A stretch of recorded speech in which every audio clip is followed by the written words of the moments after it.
Morning children, welcome to class 8th. In previous topic we read about the cleaning the environment, about the vaccines, increasing soil fertility.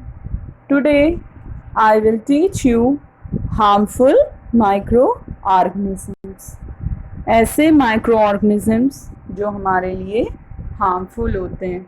Microorganisms are harmful in many ways. Some of the microorganisms cause disease in human beings, plants and animals. Such disease causes microorganisms called pathogens. Microorganisms हमारे लिए कई ways में harmful भी होते हैं. कुछ microorganisms जो हमारे disease cause कर देते हैं ह्यूमन बींग्स में, प्लांट्स में एंड एनिमल्स में. तो ऐसे डिजीज़ कॉजिंग माइक्रो ऑर्गेनिजम्स को हम क्या कहते हैं? पैथोजन. पैथोजन्स जिसको हम हिंदी में रोगाणु भी कह सकते हैं. तो some microorganism spoil food, clothing and leather.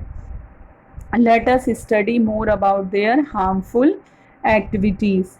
और कुछ ऐसे भी माइक्रो ऑर्गेनिजम्स होते हैं जो कि हमारे फूड को, क्लोथिंग को, लेदर को भी ख़राब कर देते हैं. तो late us study more about their harmful activities. तो अब हम इसके बारे में, इसकी एक्टिविटीज़ के बारे में पढ़ेंगे. Okay. Disease causing micro organisms in humans. ऐसे माइक्रो ऑर्गेनिजम्स जो कि ह्यूमंस में एक डिजीज़ को कॉज कर देते हैं. Pathogens inter our body through air we breathe, the water we drink, of the food we eat. Pathogens हमारी बॉडी में कैसे इंटर करते हैं? हमारी बॉडी में कैसे इंटर करते हैं? एयर वी ब्रेथ, जब हम सांस लेते हैं एयर के थ्रू. द वाटर वी ड्रिंक, जब हम पानी पीते हैं. फूड वी ईट, जब हम खाते हैं. तो पैथोजेंस हमारी बॉडी में इंटर कर जाते हैं. They can also get transmitted by direct contact with an infected person और carried by N animals.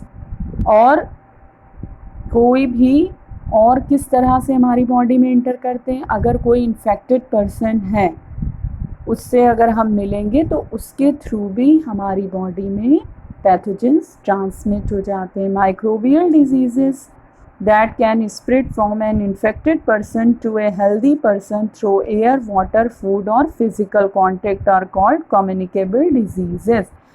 Communicable diseases किसे कहते हैं? Microbial diseases.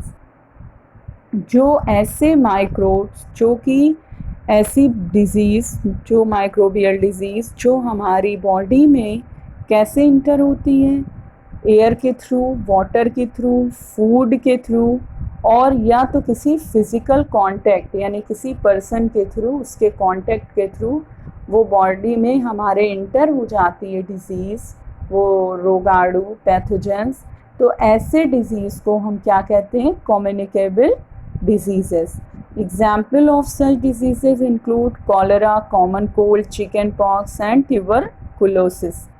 ये जो डिजीज़ेज़ होती हैं जो एयर, वाटर, फूड एंड किसी के कांटेक्ट में आने से होती हैं, तो वो कौन सी डिजीज़ हैं? जैसे कॉलेरा है, कॉमन कोल्ड है, chicken pox and tuberculosis. When a person suffering from common cold sneeze, fine droplets of moisture carrying thousands of virus are spread in the air. The virus may enter the body of healthy person while breathing and cause infection. एक ऐसा इंसान, एक ऐसा person जिसको ये बीमारी है, जैसे उसको कोल्ड हुआ है या किसी भी कोल्ड स्नीज से मतलब नज़ला ज़ुकाम हुआ है, और वो किसी भी जगह पे उसने मान लीजिए छींका, तो उससे जो वायरस हमारे एटमॉस्फेयर में मिल गए ना, फिर उसी एटमॉस्फेयर में जो एक हेल्दी पर्सन होगा तो वो वायरस उसकी बॉडी में इंटर कर जाते हैं और फिर एक डिज़ीज़, इन्फेक्शन कॉज हो जाता है. तो then how do you prevent the spread of communicable diseases? तो अब हम ये कम्युनिकेबल डिजीज़ेस को स्प्रेड होने में कैसे प्रिवेंट कर सकते हैं? We should keep a handkerchief on the nose and mouth while sneezing. It is better to keep keep a distance from the infected person. जब हमको छींक आए या खांसी हो तो हमें अपने मुंह पे एक हैंकरचीफ यानी रुमाल रख लेना चाहिए। और इससे अच्छा बेटर है कि अगर भी कोई इन्फेक्टेड पर्सन है तो उससे हमको दूर रहना चाहिए। There are some insects and animals which act as carriers of disease causing microbes.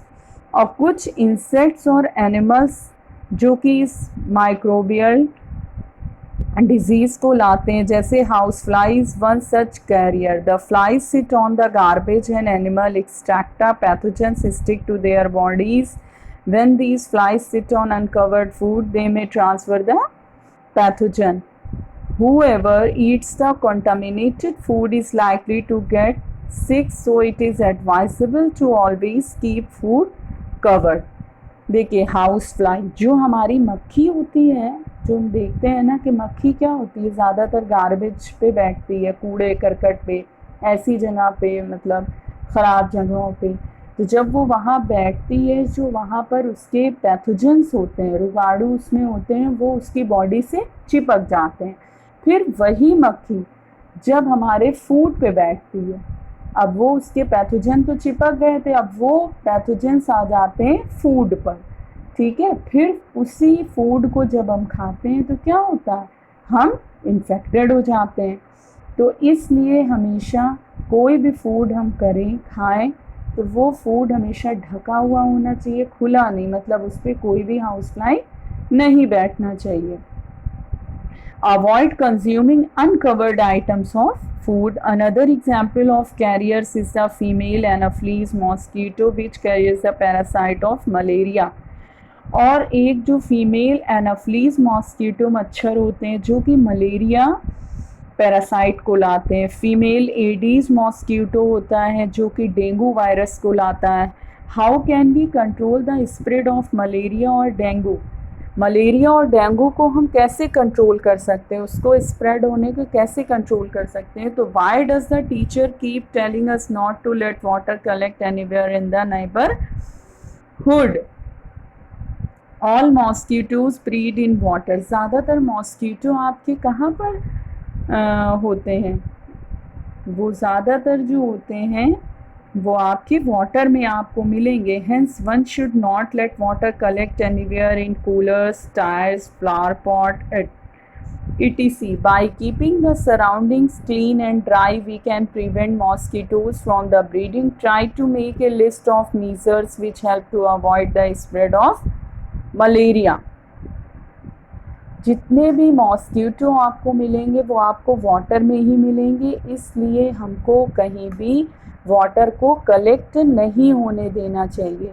जैसे लोग कूलर में पानी भर के छोड़ देते हैं, उससे मॉस्किटो आ जाते हैं। टायर्स में पानी भरे होते हैं, फ्लावर पॉट में जो होते हैं पानी कई दिन के रखे होते हैं, तो वहाँ पर मॉस्किटोस आ जाते हैं। तो इसलिए हमें हमेशा अपने चारों तरफ क्लीन रखना चाहिए, ठीक है। जब आप क्लीन रहेगा तो वहाँ मॉस्किटो नहीं आएंगे। Try to make a list of measures which help to avoid the spread of malaria. अब हमको एक ऐसी लिस्ट बनानी चाहिए जो मलेरिया बीमारी को फैलने में कैसे अवॉइड कर सकते हैं, कैसे रोक सकते हैं। ओके बच्चों, आ रहा है समझ में? I hope you all understand. We will continue next topic in next video. Okay, thank you children.